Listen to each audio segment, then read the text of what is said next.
Hello बच्चों, स्वागत है आपका प्यारे से चैनल केमिस्ट्री सखा पे। मैं हूं केमिस्ट्री एक्सपर्ट मनोज शर्मा। बेटा, आपका चैप्टर चल रहा है थर्मोडायनेमिक्स। थर्मोडायनेमिक्स में आप 4 लेक्चर्स देख चुके हो और जो सबसे पीछे वाला लेक्चर था 4 या 5 लेक्चर्स आपके हो चुके हैं। जो प्रीवियस लेक्चर था उसमें आप लोगों ने एंथैल्पी के बारे में पढ़ा था, यानी फर्स्ट लॉ ही चल रहा है। जो भी अभी कंटेंट दिया जा रहा है आपको वो फर्स्ट लॉ ऑफ थर्मोडायनेमिक्स से रिलेटेड है। आज हम कंटिन्यू करेंगे, आगे बात करेंगे। आज हम हीट कैपेसिटीज़ की बात करेंगे। कौन कौन सी हीट कैपेसिटीज़ होती हैं, जैसे कि एक नॉर्मल हीट कैपेसिटी है, सेकेंड एक स्पेसिफिक हीट कैपेसिटी होती है, मोलर हीट कैपेसिटी होती है। ये 2 टाइप की फिर से होती हैं on the basis of type of process. एक CP जो कांस्टेंट प्रेशर पे ली जाती है, CV जो कांस्टेंट वॉल्यूम पे ली जाती है। तो इन सब के बारे में हमें डिस्कस करना है आज के लेक्चर में। अगर आपने पीछे के लेक्चर्स नहीं देखे हैं तो आप प्लेलिस्ट थर्मोडायनेमिक्स पे जाइए, वहाँ से आप पहले सारे लेक्चर्स पीछे वाले कंप्लीट करिए, उसके बाद ही आप इस लेक्चर को कंटिन्यू करें। या फिर आपको डिस्क्रिप्शन बॉक्स में लिंक मिलेगा, उस लिंक से भी आप पीछे के लेक्चर्स को देख सकते हो। तो बेटा, पहले पीछे के लेक्चर्स, उसके बाद ये वाला लेक्चर। तो आज जो हमारी हेडिंग है शुरू कर लेते हैं उसको, वो है हीट कैपेसिटीज। बहुत टाइप की हैं हीट कैपेसिटीज, तो ये तो एक बड़ी हेडिंग हो गई हीट कैपेसिटीज। इसमें नॉर्मल हम एक डालेंगे पहले term heat capacity. Generally C से दिखाते हैं, लेकिन कोई जरूरी नहीं है, किसी और से भी दिखा सकते हैं। तो हीट कैपेसिटी क्या होती है? यहां पर तीनों टाइप की जो हीट कैपेसिटीज हैं उनको हम एक साथ लेंगे। हीट कैपेसिटी क्या होती है? आपके पास कोई सिस्टम है, आपके पास मैटर है, पानी ले लीजिए या कोई गैस ले लीजिए, कुछ भी है, आपके पास कोई सब्सटेंस है। सब्सटेंस की अमाउंट क्या है डजंट मैटर। जो भी आपके पास सब्सटेंस है, उस सब्सटेंस का टेम्परेचर हमें 1 डिग्री सेल्सियस या 1 केल्विन से बढ़ाना है। टेम्परेचर बढ़ाने का मतलब क्या हो गया? अगर गैसीय सिस्टम है तो इंटरनल एनर्जी को बढ़ाना। तो बेटा, हमारे पास एक मान लो गैसीय सिस्टम ही है, हम क्या करना चाहते हैं? हम उसके टेम्परेचर को 1 डिग्री सेल्सियस से बढ़ाना चाहते हैं। टेम्परेचर को 1 डिग्री सेल्सियस से बढ़ाने के लिए जितनी हीट आपको देनी पड़ेगी, that heat is called heat capacity of that system या of given amount of substance. जो भी आपको अमाउंट दी गई है उस अमाउंट की हीट कैपेसिटी बोली जाएगी। तो इसको लिख लीजिए जल्दी से हीट कैपेसिटी को, बाद में हम तीनों के फार्मूलाज एक साथ लिखेंगे और इसके अलावा कुछ क्वेश्चंस वगैरह भी करेंगे। तो हीट कैपेसिटी में लिखिएगा, it is the amount of heat required, it is the amount of heat required to raise the temperature of given amount of substance by 1 degree Celsius और 1 केल्विन। तो यहां पर इसकी जो यूनिट होगी वो होगी जूल ले लीजिए, जूल पर केल्विन या पर डिग्री सेल्सियस। यहां पर मास का यानी या अमाउंट का कोई रोल नहीं है, तो यहां यूनिट में भी मास या जो भी अमाउंट जिससे रिप्रेजेंट की जाती है वो नहीं आएगी। बस जो भी अमाउंट आपको दी हुई है उसका टेम्परेचर हमें 1 डिग्री सेल्सियस बढ़ाना है, और 1 डिग्री सेल्सियस बढ़ाने के लिए जितनी भी हीट आपको देनी पड़ेगी उसी को हम कहेंगे हीट कैपेसिटी। ये एक एक्सटेंसिव प्रॉपर्टी होती है। एक्सटेंसिव प्रॉपर्टी इसलिए होगी, जैसे मान लीजिए आपने पानी 1 लीटर लिया, 1 लीटर पानी के टेम्परेचर को 1 डिग्री सेल्सियस बढ़ाने के लिए आपको X अमाउंट ऑफ हीट देनी पड़ी। अगर पानी 2 लीटर होगा तो फिर आपको जो हीट देनी पड़ेगी वो ज़्यादा हो जाएगी। तो जो हीट कैपेसिटी है वो अमाउंट ऑफ सब्सटेंस पर डिपेंड कर रही है। दैट्स वाई ये एक एक्सटेंसिव प्रॉपर्टी है। जब मैंने आपको इंटेंसिव और एक्सटेंसिव प्रॉपर्टीज पढ़ाई थी तो वहां पर ये एग्जाम्पल आपको एक्सटेंसिव में लिखाया था, फिर से आपको रिमाइंड करा दिया। तो ये तो हीट कैपेसिटी हो गई। एक है specific heat capacity. Specific heat capacity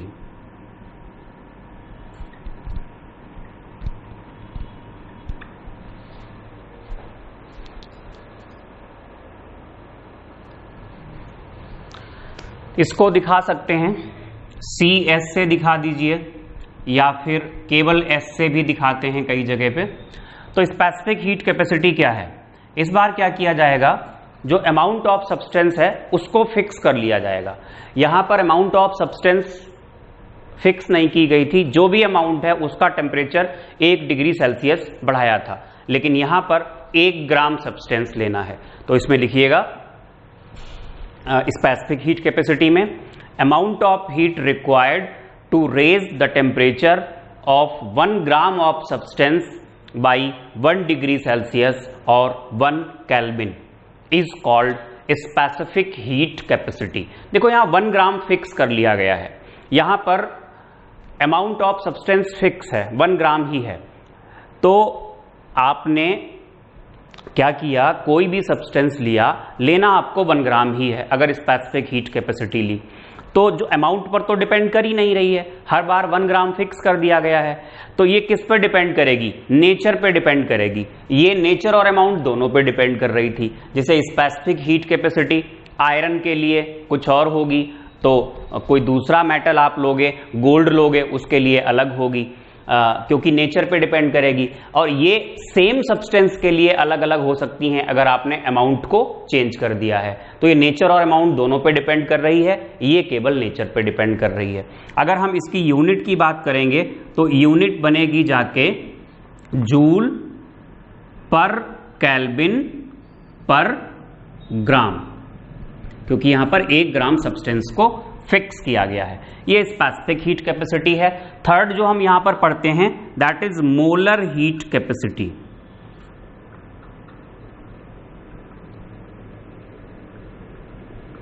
इसको हम चलिए CM से दिखा देते हैं, मोलर हीट कैपेसिटी।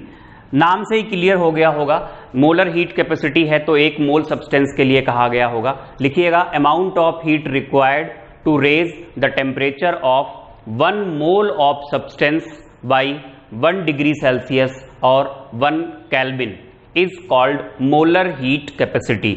ये भी एक इंटेंसिव प्रॉपर्टी है, लिख लीजिएगा इन बातों को। यहां पे आपने एक्सटेंसिव लिखा, यहां पे आपने इंटेंसिव लिखा, इसमें भी लिखिएगा it is an intensive property. और इसकी जो यूनिट आएगी वो हो जाएगी जूल पर केल्विन पर मोल। जो 1 मोल के लिए कहा गया है तो पर मोल होगा। अच्छा, इनके फार्मूलाज क्या बनेंगे हम एक साथ ही देख लेते हैं। ये हमने कोई सब्सटेंस लिया, ये सब्सटेंस है बेटा, इसका जो मास लिया गया वो हमने ले लिया m ग्राम मास ले लिया। अब ध्यान दीजिएगा, इसको जो हीट दी गई सप्लाइड, हीट सप्लाइड है कैपिटल Q और ये जूल में ले ली हमने। और इसके अलावा temperature is increased from T1 to T2, that is change in temperature. ये हमने ले लिया, ये कितना आएगा, चेंज इन टेम्परेचर।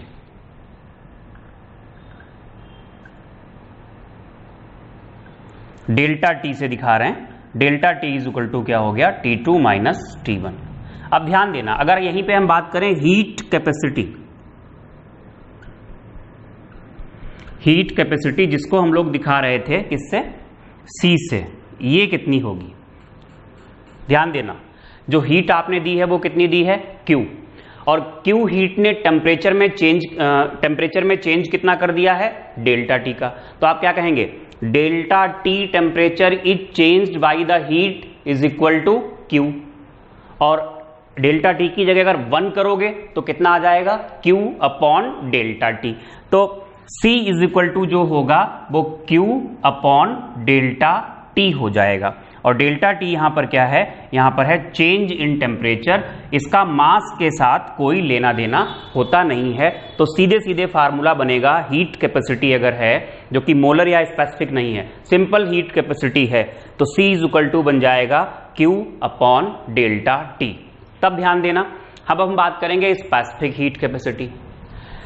ये जो इसकी अगर हम बात करें हीट कैपेसिटी की, तो Q upon delta T I,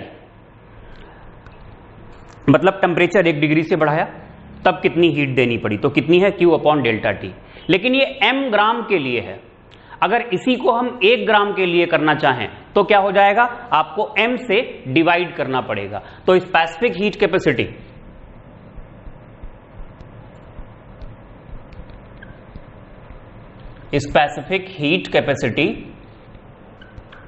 CS से दिखा देते हैं या S से दिखा देंगे, कोई दिक्कत नहीं, CS लिख लिया हमने, तो क्या हो जाएगी Q upon M delta T, ये फार्मूला बनेगा। या जनरली इसको ऐसे लिखा जाता है Q is equal to C, चलो यहां पर हम S ले लेते हैं, थोड़ा अलग हो जाएगा। तो फार्मूला लिखा जाता है Q is equal to MS delta T। तो इस तरीके से ये रिलेशन हो गया हीट और स्पेसिफिक हीट कैपेसिटी में। इसके बाद हम रिलेशन पढ़ेंगे मोलर हीट कैपेसिटी और स्पेसिफिक हीट कैपेसिटी में क्या होगा। ध्यान देना, 1 ग्राम के लिए क्या है, 1 ग्राम के लिए है S, कैपिटल M ग्राम के लिए कितनी होगी, S इंटू कैपिटल M, और कैपिटल M क्या है, मोलर मास। जब मोलर मास के बराबर मास लेते हो तो सब्सटेंस कितना हो जाता है, 1 मोल हो जाता है। अगर आपको मोल का आइडिया है तो देखना, ध्यान देना। एक तो ये फार्मूला हो गया हीट कैपेसिटी का, ये तो कॉमन ले लिया सब में। दूसरा ये स्पेसिफिक हीट कैपेसिटी का हो गया। तीसरा, let molar mass is equal to capital M, that is mass of 1 mole. ये कितना है, ये M ग्राम है, मास ऑफ 1 मोल M ग्राम है। तो देखो, ध्यान से देखो बेटा, फॉर 1 ग्राम कितनी हीट देनी पड़ी, 1 ग्राम के लिए जो भी हीट देनी पड़ती है वही तो स्पेसिफिक हीट कैपेसिटी होती है, ये S हो गई। फॉर M ग्राम कितनी हीट देनी पड़ेगी, S इंटू M। तो अगर हम S इंटू M कर दें तो यहां जो निकल के आएगी वो होगी मोलर हीट कैपेसिटी, ये है बेटा। अच्छा, ये तो तीनों हीट कैपेसिटीज आपने पढ़ ली, और क्या इनकी यूनिट्स हैं, क्या रिलेशंस हैं, आपस में क्या रिलेशंस हो सकते हैं। जैसे ये हीट कैपेसिटी है और ये है स्पेसिफिक हीट कैपेसिटी। अगर आप इसमें रिलेशन निकालोगे, किसी एक इक्वेशन को दूसरी इक्वेशन से डिवाइड करोगे तो Q कट जाएगा, डेल्टा T कट जाएगा। आप देखोगे कि जो S निकल के आ रही है वो capital Q upon M, small m जो आपने मास यहां लिया था M ग्राम, कैपिटल M नहीं, कैपिटल M तो मोलर मास है। तो इस तरीके से आप रिलेशंस भी निकाल सकते हो। ये जितनी भी आपने हीट कैपेसिटीज पढ़ी, चाहे केबल हीट कैपेसिटी हो या मोलर हीट कैपेसिटी हो या स्पेसिफिक हीट कैपेसिटी हो, ये फिर से 2 टाइप की होती हैं। कौन से 2 टाइप, एक होती है heat capacity at constant volume और एक होती है heat capacity at constant pressure. ये क्यों, क्योंकि ये डिपेंड करेगा जो आपने प्रोसेस कराई, वे प्रोसेस में आपने टेम्परेचर बढ़ाना है, कितना बढ़ाना है, 1 डिग्री सेल्सियस बढ़ाना है। अगर वो प्रोसेस आपने कांस्टेंट प्रेशर पे कराई तो जो भी आपने हीट दी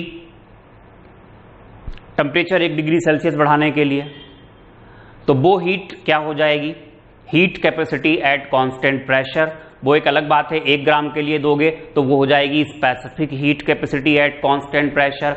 1 मोल सब्सटेंस के लिए है तो specific heat capacity, molar heat capacity at constant pressure. ऐसे ही अगर प्रोसेस को आपने कांस्टेंट वॉल्यूम पे कराया, कांस्टेंट वॉल्यूम पे कराओगे तो फिर उस केस में heat capacity at constant volume, CV कहेंगे उसको। और 1 ग्राम सब्सटेंस ले लोगे तो specific heat capacity at constant volume, 1 mole substance ले लोगे तो molar heat capacity at constant volume, ये सब चलेगा। तो बताते हैं आपको ये रब करके।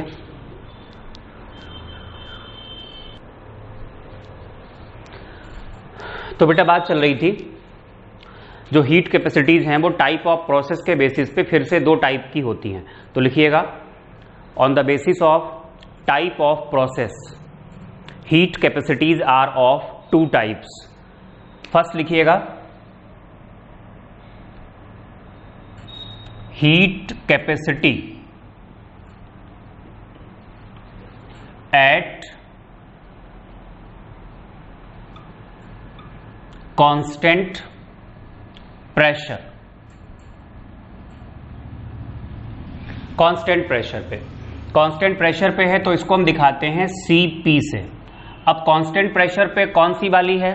नॉर्मल वाली भी हो सकती है जो केवल हीट कैपेसिटी होती है, अगर for given amount of substance है।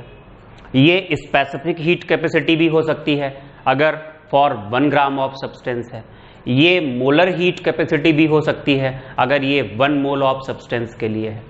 तो बेटा जी अगर हम Cp को निकालें तो Cp के लिए हम क्या करेंगे, जो भी हीट दी कब दी, कांस्टेंट प्रेशर पे, अपॉन क्या आएगा, चेंज इन टेम्परेचर। तो क्या आएगा निकल के, Cp is equal to QP upon delta T।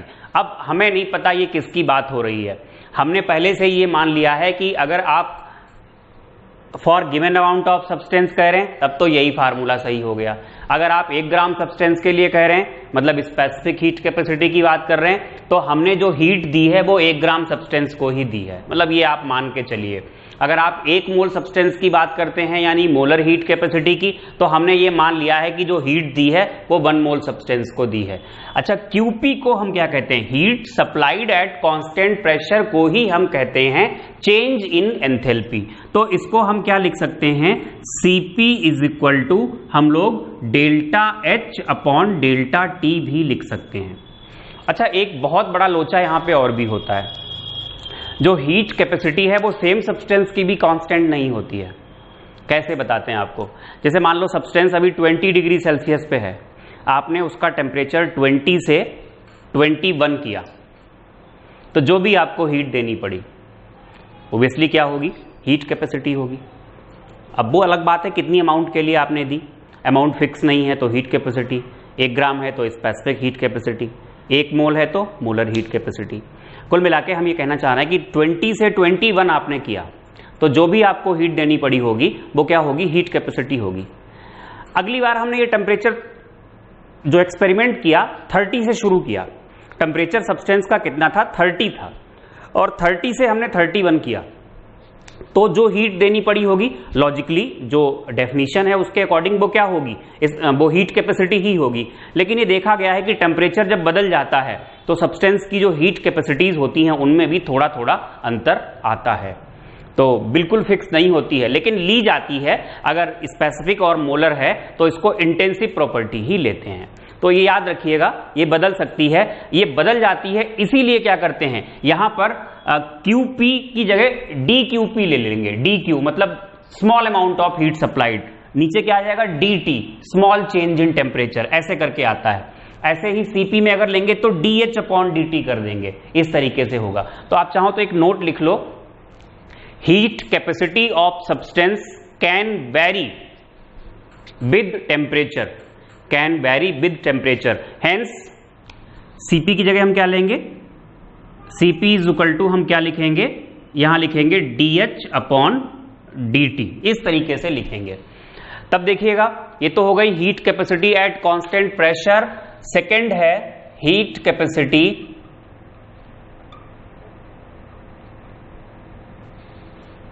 Eight constant volume. जो कांस्टेंट वॉल्यूम पे होती है उसे हम दिखाते हैं CV से।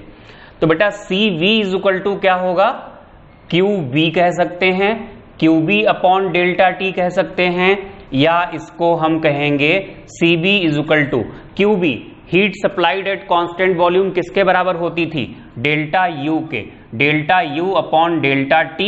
या फिर से अगर हम वही बात कहें कि ये टेम्परेचर के साथ बदलती है तो CV इज इक्वल टू हो जाएगा DU अपॉन DT। ऐसे करके ये फार्मूलाज बनेंगे जाकर के यहां पर। तो ये कांस्टेंट प्रेशर पे और ये कांस्टेंट वॉल्यूम पे। हमें पढ़ना है इसमें रिलेशन, जो हीट कैपेसिटी होती है कांस्टेंट प्रेशर पे और जो कांस्टेंट वॉल्यूम पे होती है, इनमें रिलेशन पढ़ेंगे और साथ में हम ये पढ़ेंगे कि कौन ज्यादा होती है इनमें और कौन कम होती है, और अगर ज्यादा होती है तो वो क्यों ज्यादा होती है, वो जो ज्यादा होती है वो जाती कहाँ है। टेम्परेचर तो हमें 1 डिग्री सेल्सियस ही बढ़ाना है, थोड़ी सी बात हम ये भी करेंगे। तो डालेंगे आप heading relation between heat capacities eight constant pressure and constant volume. ध्यान दीजिएगा, इसको रब कर लेते हैं फिर बताते हैं। तो आपकी हेडिंग है relation between heat capacities eight constant pressure and eight constant volume. देखिए आपने पढ़ रखा है H इज इक्वल टू होता है U प्लस PB। तब देखना फॉर 1 मोल, मतलब हम ये जो एक्सपेरिमेंट जो भी ये डेरिवेशन करने जा रहे हैं ये मोलर हीट कैपेसिटी के लिए है, क्योंकि हमने पहले अमाउंट कितनी ले ली 1 mole. For 1 mole PB is equal to होता है N नहीं आएगा, N तो मोल होते हैं और हमने 1 मोल फिक्स कर लिया। PB इज इक्वल टू होता है RT। अगर N मोल के लिए करते तो हम PB is equal to nRT ले लेते, PB is equal to RT। तो क्या हुआ then H is equal to U plus RT हो जाएगा on differentiating with respect to temperature.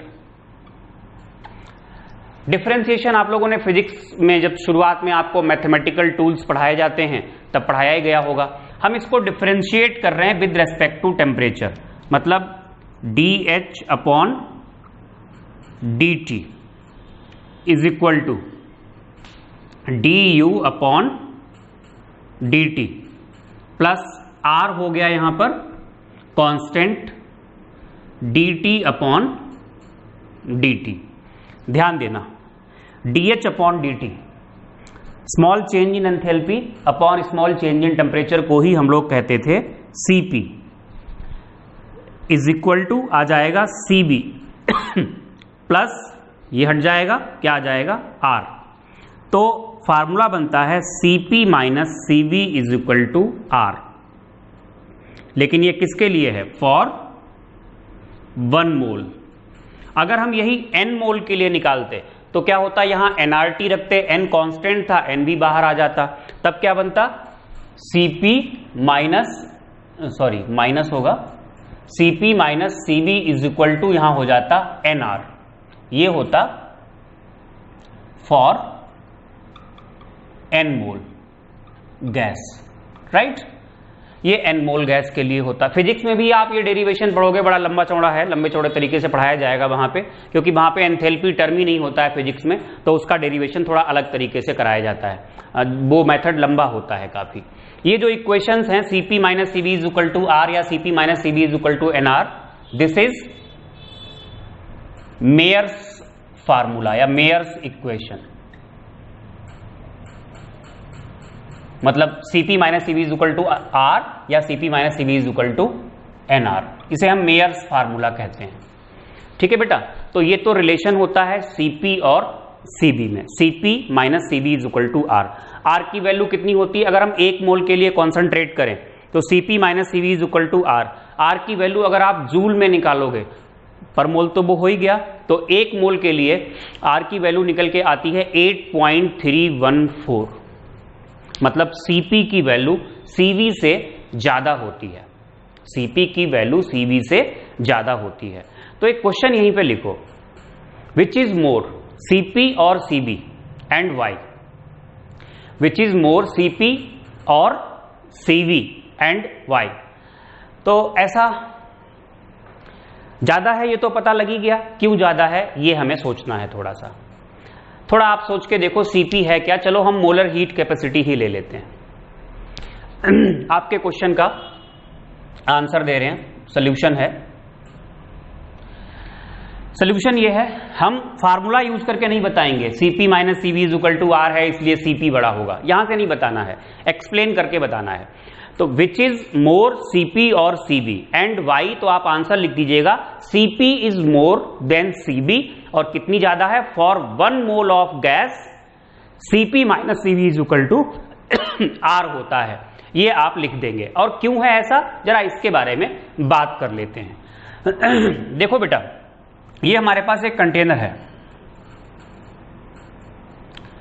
हमने एक बारी क्या किया, ये बात आपको अच्छे से पता है, delta U is equal to क्या होता है, delta U is equal to होता है Q plus W, right. Delta U बढ़ने का मतलब टेम्परेचर बढ़ना।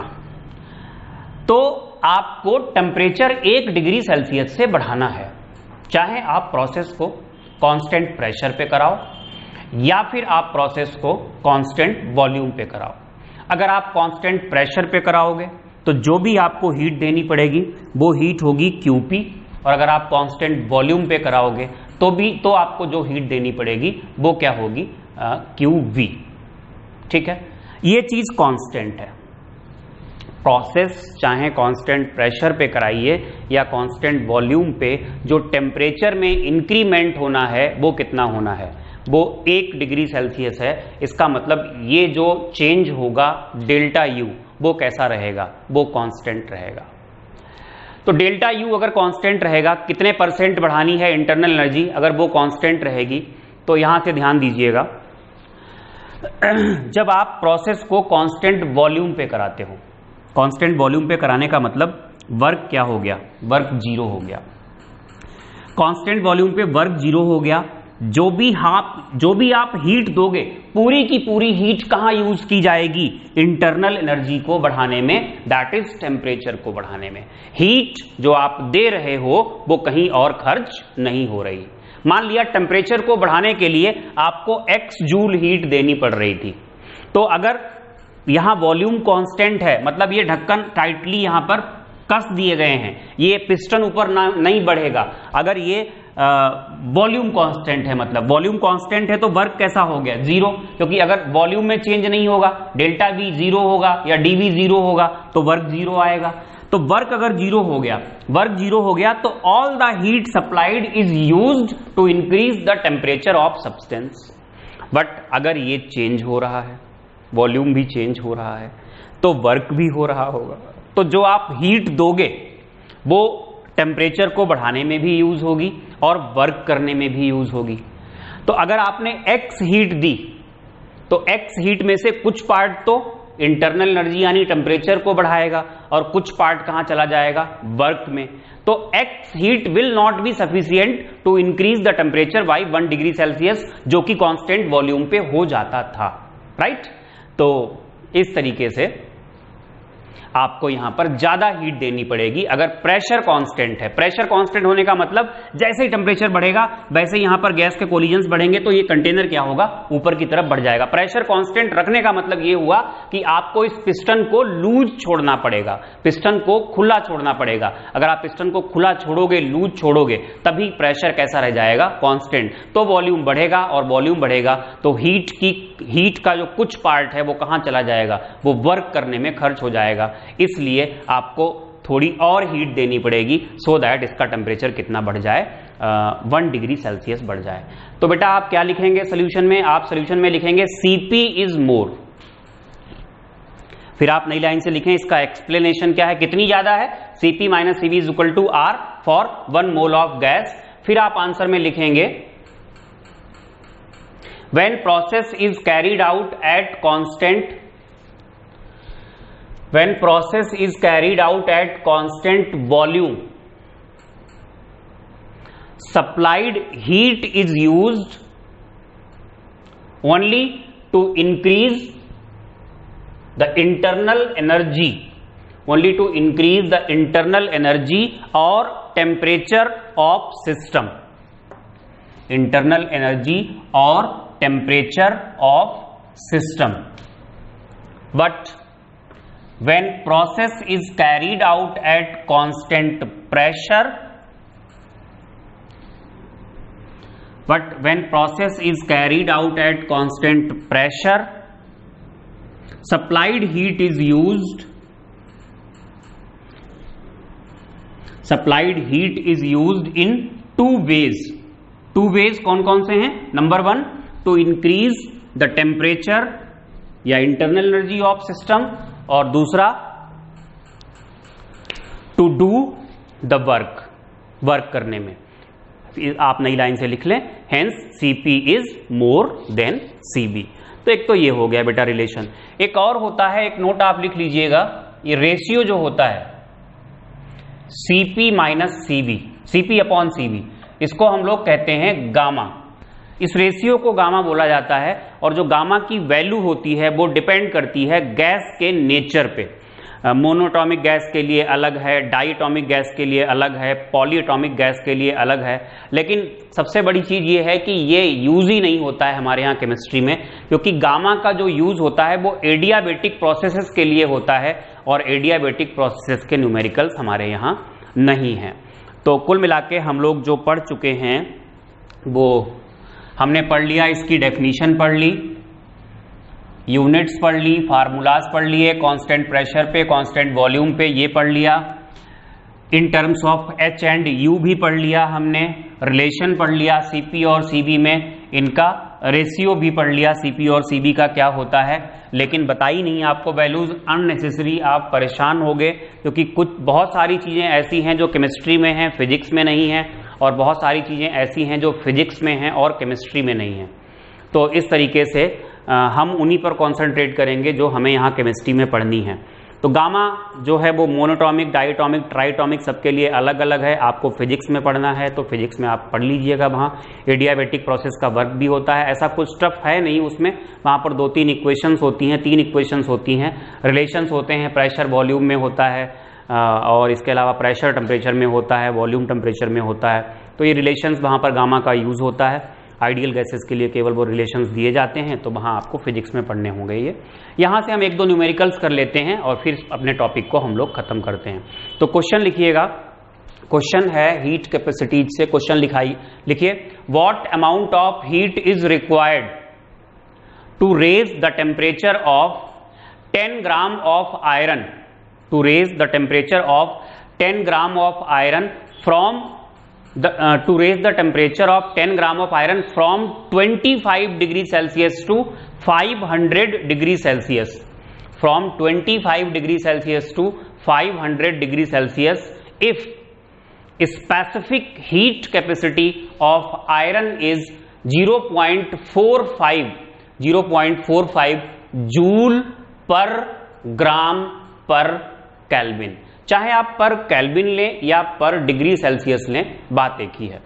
तो बेटा जी आप वीडियो को पॉज करें, वीडियो को पॉज करने के बाद आप फिर हमारे साथ जुड़ें। मैं आपको बता देता हूं क्वेश्चन क्या है, बहुत सिंपल है। थर्मोडायनेमिक्स में सबसे सिंपल क्वेश्चन हीट कैपेसिटीज के ही होते हैं। आपसे पूछा है what amount of heat is required, constant pressure, constant volume कुछ बात ही नहीं की है। इस फार्मूले में constant pressure, constant volume matter भी नहीं करता है। आपसे कहा है जो आयरन है, आयरन का जो मास है वो 10 ग्राम है, 10 ग्राम आयरन है, कितनी हीट देनी पड़ेगी। अगर T1 है 25 डिग्री सेल्सियस और जो T2 है वो है 500 डिग्री सेल्सियस, मतलब जो डेल्टा T है वो हो जाएगा this one minus this one, कितना होगा 475 डिग्री सेल्सियस।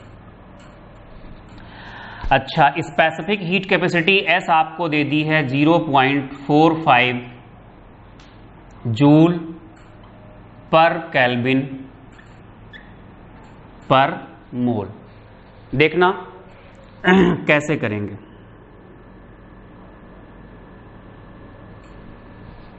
आपको Q निकालनी है। स्पेसिफिक हीट कैपेसिटी के टर्म में रिलेशन क्या होता है, Q is equal to MS delta T। देखो कुछ है ही नहीं क्वेश्चन में, M हो गया 10 ग्राम, ये आपको पर ग्राम दी। Specific heat capacity joule per kelvin per gram होता है बेटा, गलती से पर मोल लिख गया, पर ग्राम, ठीक है।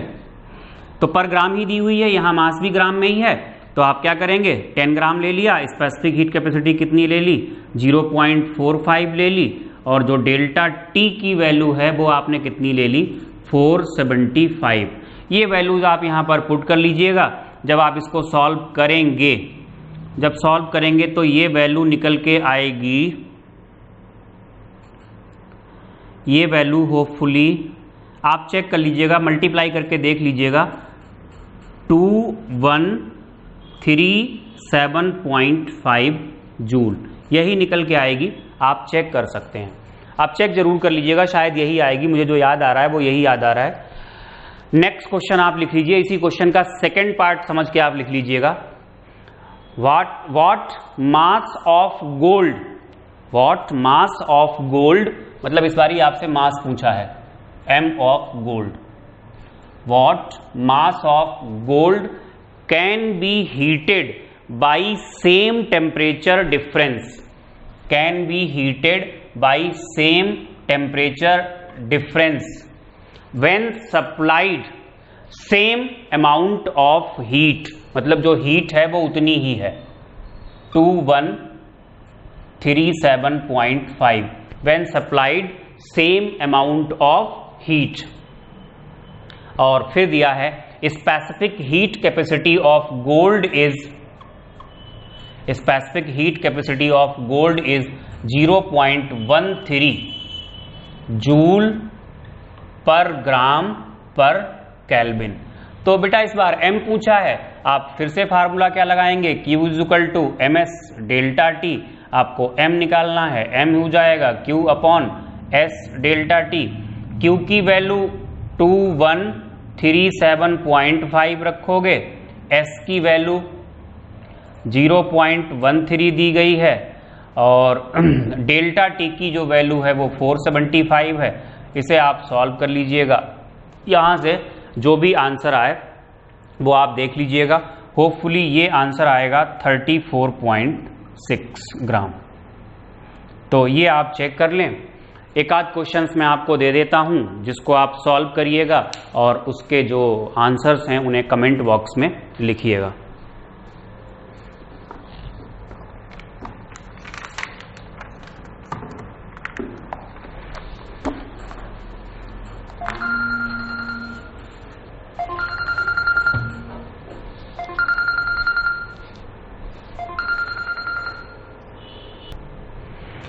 बेटा एनसीईआरटी का ही क्वेश्चन है, लिखिएगा। Calculate the number of kilo joule, calculate the number of kilo joule necessary to raise the temperature of 60 gram of aluminium, 60 gram of aluminium from 35 to 55 degree Celsius. 35 से आपको जाना है 55 डिग्री सेल्सियस, फुल स्टॉप के बाद। Molar heat capacity of aluminium is, molar heat capacity of aluminium is 24 joule per mole पर kelvin.